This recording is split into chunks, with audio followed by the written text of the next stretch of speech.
Reviving the Vedic Culture of Yajna by Dr. Pranav Pandya, disciple of Pandit Sri Ram Sharma Acharyaji. Audio 3.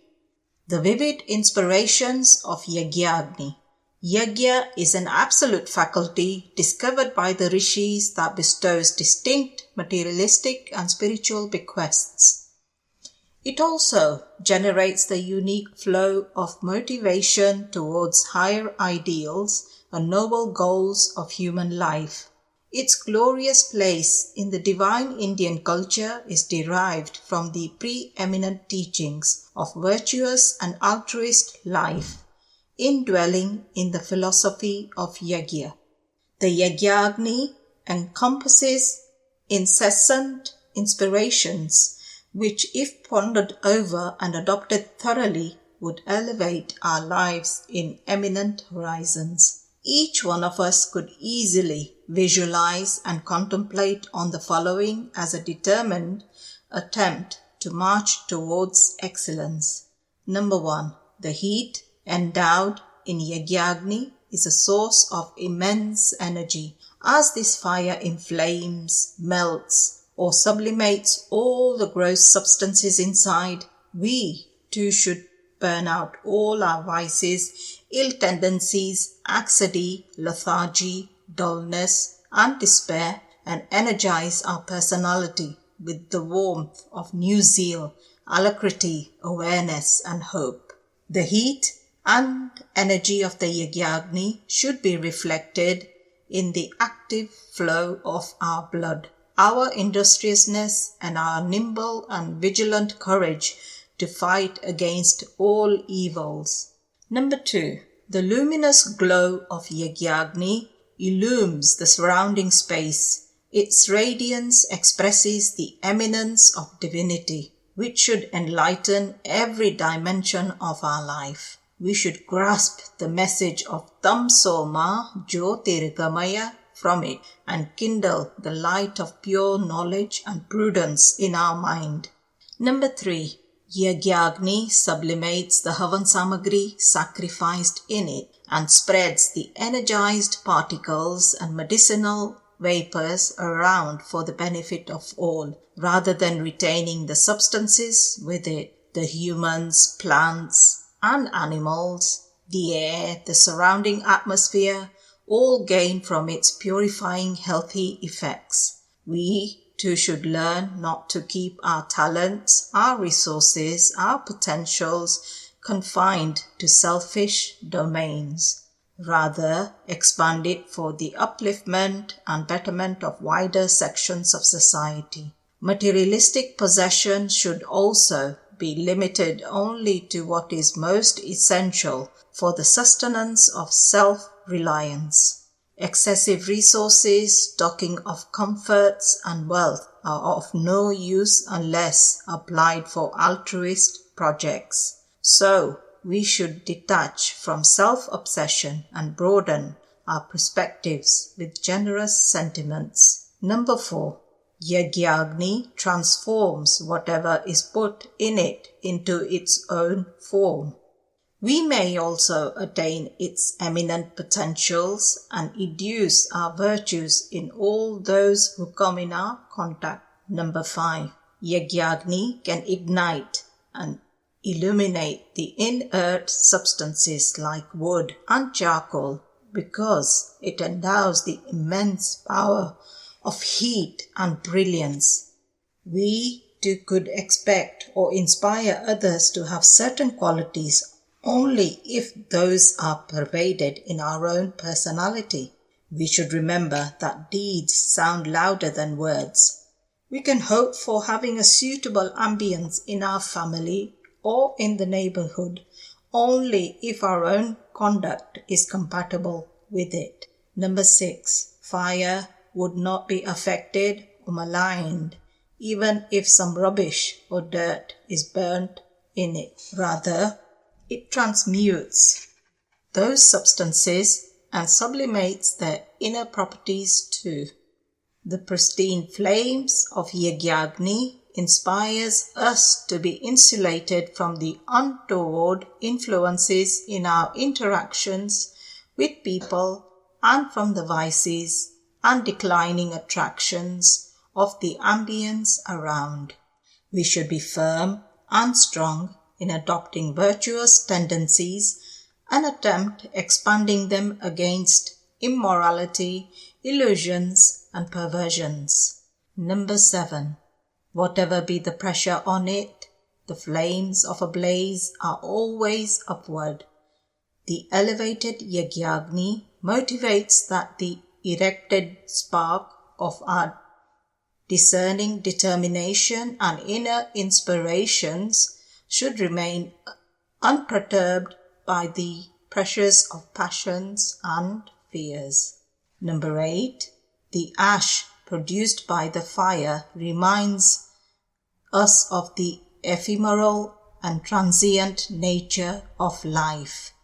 We tend to forget this eternal fact and continue entangling in the thraldom of varieties of cravings and attachments, and adding to our mistakes, infirmities, and sins too. While putting the Yagya Bhasma on our head after the Yagya, we should ponder over the end of our present life and realize the importance of the time and breaths available to us now.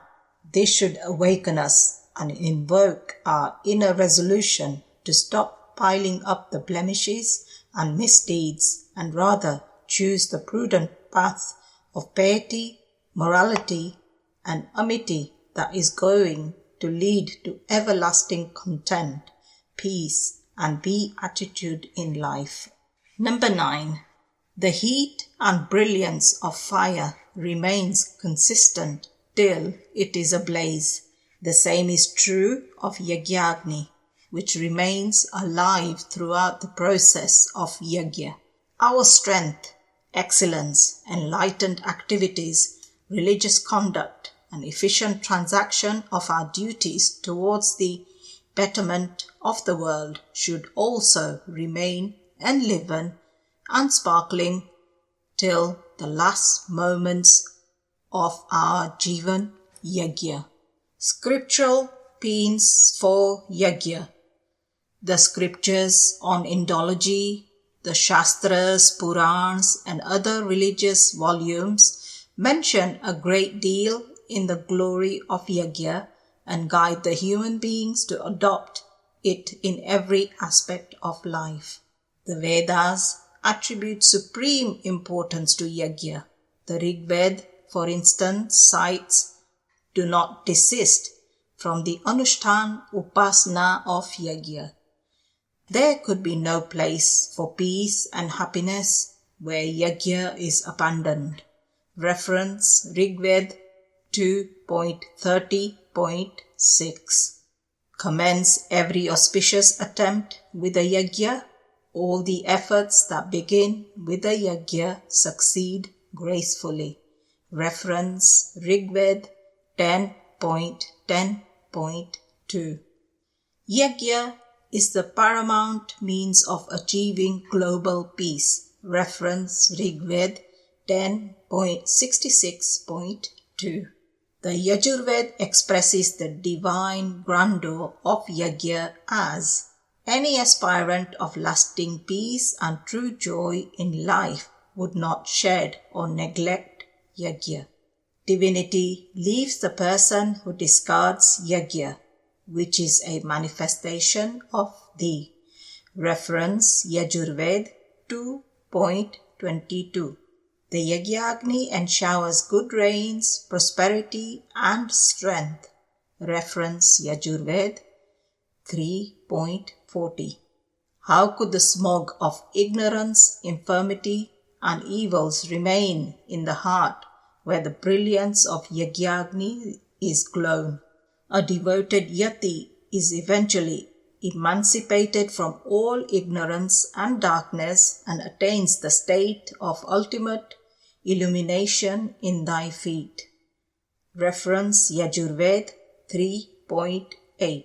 O Yagya, you are the divine asylum, the source of unalloyed happiness. All sufferings and ailments and the germs and causes of diseases are destroyed in your presence, like the skin for the body. You are the unique protector of the earth. Reference Yajurved 1.14. Yajna is the eternal religion. Reference Yajurved 31.6. O Yajna, you are the source of energy for the gods. Ennoble this Havi. Reach them so that thy grace would be bestowed for the beatified welfare of the Yajaks. Reference Yajurved 1.20. The Atharvaved cites that one who discards Yajna loses all eminence and grace.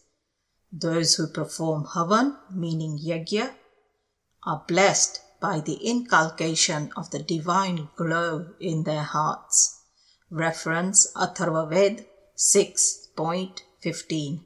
One who consistently performs Yajna acquires heavenly bliss and glory.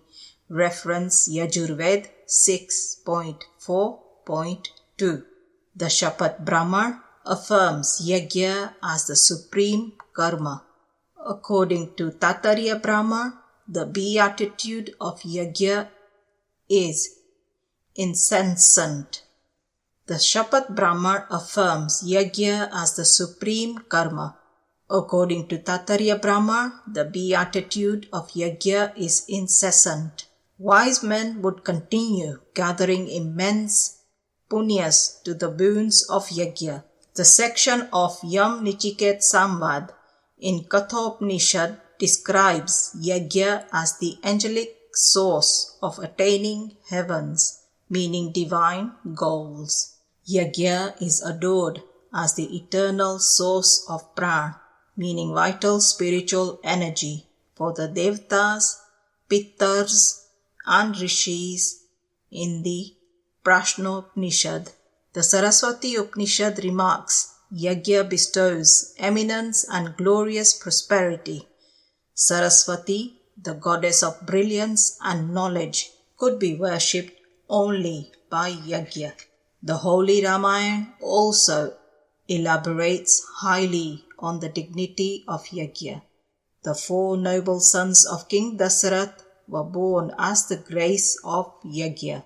Lord Ram attributes his divine incarnation as the beatitude of Yajna. Ravan was aware of the immense impact of Yajna and therefore used to incite the giant demons to obstruct the rishis from conducting yajnas or spoil the continuity of their yajna anushtans. Seeing no other way to escape visible defeat and death in the hands of Lord Ram, Ravan had finally taken shelter of the Brahmastra yajna. Sri Lakshman and Vibhishan had stopped this tantric yajna initiated by Ravan's son Meghnad and thus prevented the victory of the demons. Mahabharata affirms that Yajna blesses enormous joy in this life as well as the lives beyond death. There is no charity above Yajna.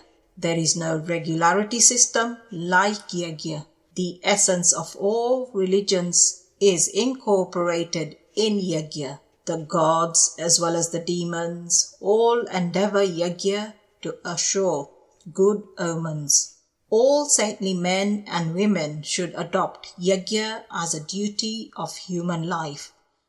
The support of Yajna ennobles divine evolution of such great personalities.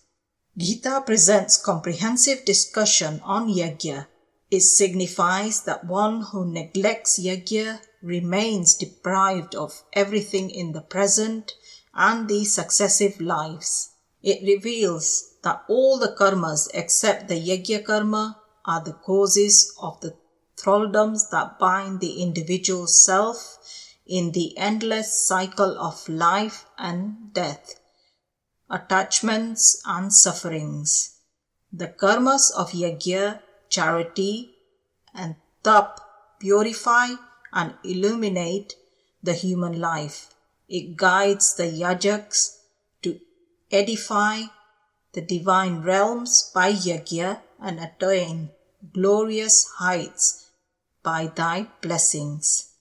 People are invited here to accomplish collective ascent and eminence by yajna. According to the Padma Purana, there is no karma that is pious like yajna. The sinners can also eliminate the insidious bonds of their misdeeds and refine their lives by sincere transactions of yajna.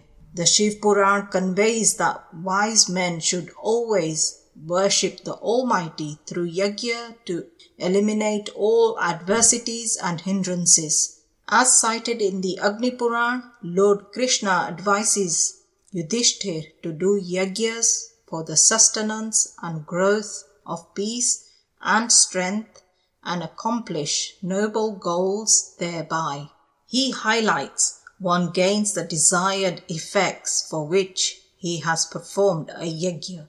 One who conducts yajna with selfless devotion attains the absolute realization of Parabrahm. Srimad Bhagavat also mentions a great deal on adoration of yajna. It affirms the origin of nature from yajna. The great nation, Bharat, India, got this name after the name of the great intrepid King Bharat. The Bhagavad Pancham Skand cites that King Bharat had successfully organized hundreds of Ashwamedh yajnas several times as per the adept methods and scriptural guidelines. He had transformed this land into a pious tapobhumi by the spiritual purifying effects of the grand yajnas performed by him in the auspicious guidance of the rishis.